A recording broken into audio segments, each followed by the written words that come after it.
Hello and welcome back, my incredible AP Insight family. Abby Phillip here. Even before President Trump steps to the podium, we are immersed in what looks set to be the most explosive State of the Union address in recent memory. On Tuesday night, he will face the nation during an ongoing partial government shutdown, directly related to his administration's aggressive immigration enforcement tactics that went horribly wrong in Minneapolis. Those actions have sparked widespread outrage, sparked protests, and now contributed to funding blunders at key agencies. Consider the timing. Trump's standing on the issues that helped bring him back to office, border security and economic strength, has sunk into negative territory. Polls show clear majorities disapproving of his approach to both. Adding fuel to the fire, fresh economic data paints a grim picture. His own Commerce Department just released figures showing GDP growth in the final quarter of last year was a disappointing 1.4%, far below forecasters' expectations. Then came the Supreme Court blow-up. In a hard-hitting 6-3 decision, the justices struck down most of Trump's sweeping tariffs, ruling that they had exceeded presidential authority under emergency economic powers laws. It marked the harshest judicial rebuke of an executive agenda in generations, one that rivals the impact of decisions that had undermined major New Deal programs decades earlier. Trump immediately fired back, branding the judges who sided with him disrespectful. Undaunted, he quickly announced plans to increase the proposed global tariffs from 10% to 15%. How will the Supreme Court justices handle it if they appear in chambers on Tuesday? That remains a live question. Last year, during their joint address to Congress following the court's favorable immunity decision, they repeatedly expressed their gratitude and praise for Chief Justice Roberts. This time feels different. When pressed recently about whether these judges were welcome, his response was blunt and dismissive. He invited them barely, hammering the word repeatedly for emphasis. He insisted that some might still come, but added that he couldn't care less whether they did or not. The contempt was unmistakable. Joining us to unpack all of this is Jeff Nussbaum, who served as a speechwriter and special assistant in the Biden White House. He's also the author of a compelling book on the historic, indelible speeches that can change the course of events. Jeff, it's great to have you here. Your insights are always sharp. Thanks for having me. Jeff, put yourself back in the White House speechwriting office right now. This will be a time of crisis. Endless revisions, late nights, teams scrambling on every line. You shared an interesting anecdote earlier that captures the unique dynamics in this administration's approach to these big moments. Absolutely. In a typical White House, the process involves deep collaboration, policy experts weigh in, the president's voice is amplified, new ideas are thoughtfully layered. But what I discovered when I first took a seat in his office under President Biden was an eye-opener. We moved a desk, and behind it lay stacks of old drafts of Trump's speeches, forgotten relics of a previous term. Of course, there's protocol for notifying the National Archives. While waiting for pickup, I couldn't resist glancing at them. What struck me was the method. The crew had taken transcripts of Trump's earlier remarks, essentially his signature lines and crowd-pleasing hits, and marked them up with changes. The goal? Dial up the intensity, crank up the anger even more.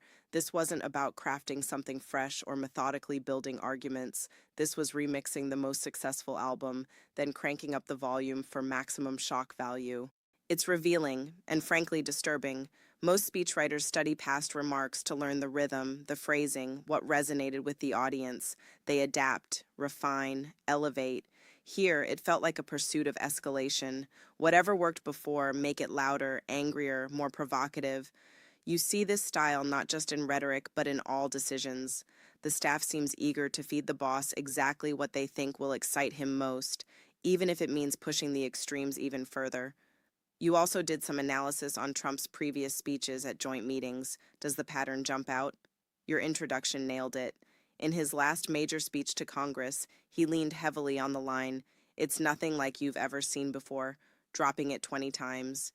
It's the promise of spectacle, but does it deliver substance? Probably not the most effective long-term sell.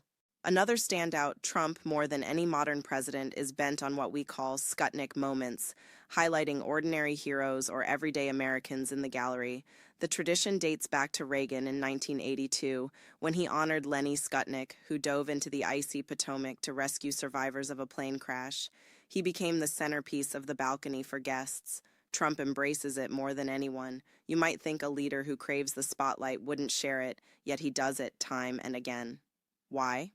It could signal an awareness that his own position or some of his policies are not universally accepted. By associating himself with real acts of courage or sacrifice, he borrows their credibility and goodwill. Applause flows to the person who shines the spotlight on him, who is often seated next to the First Lady.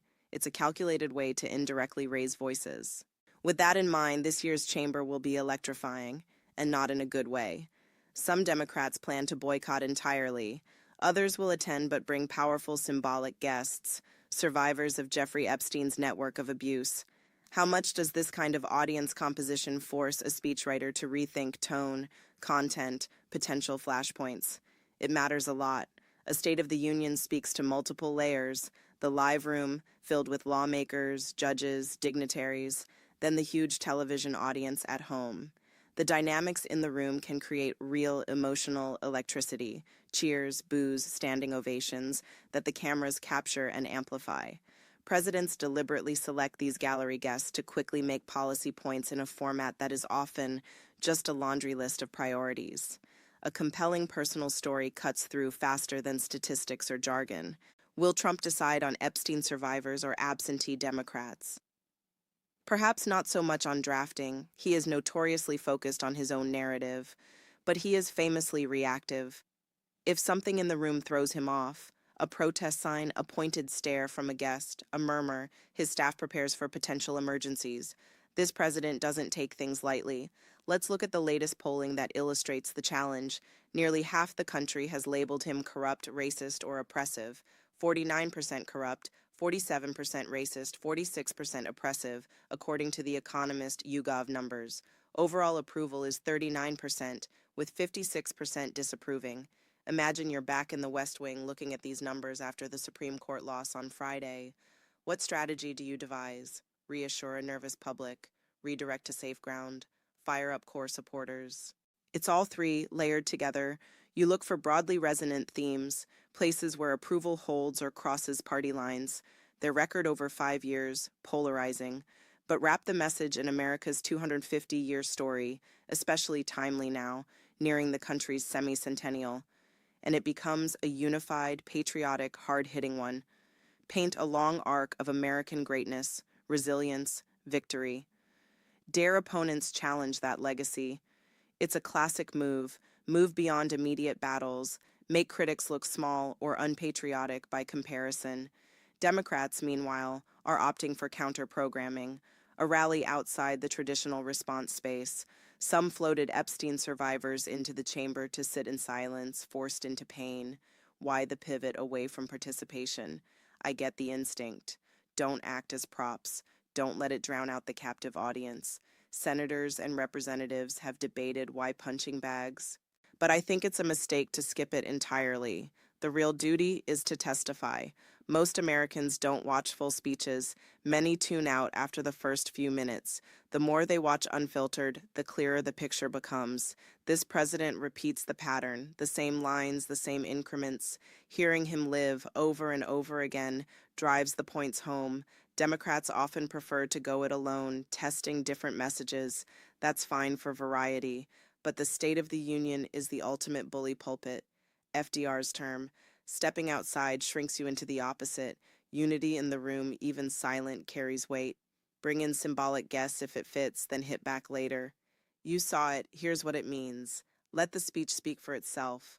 Polling shows people backing down when they observe certain behaviors themselves. Don't distract from it, amplify it. You called him a bully pulpit, and he's likely to lean heavily toward bullying. Expect direct shots at the Supreme Court, possibly personal attacks on figures like Congresswoman Ilhan Omar, insulting, divisive language from the well of the House.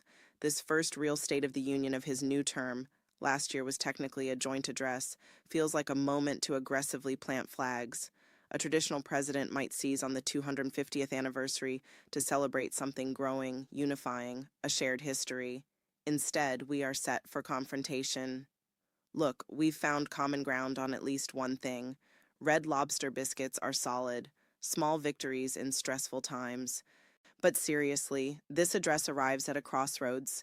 Economic warning signs flash, judicial defeat stings, public approval erodes on basic promises, and the shutdown creeps in over immigration tactics. Trump will try to rewrite the narrative, his foundation, the power of the plan. Whether it lands or backfires spectacularly depends on the execution amid the tension-filled room.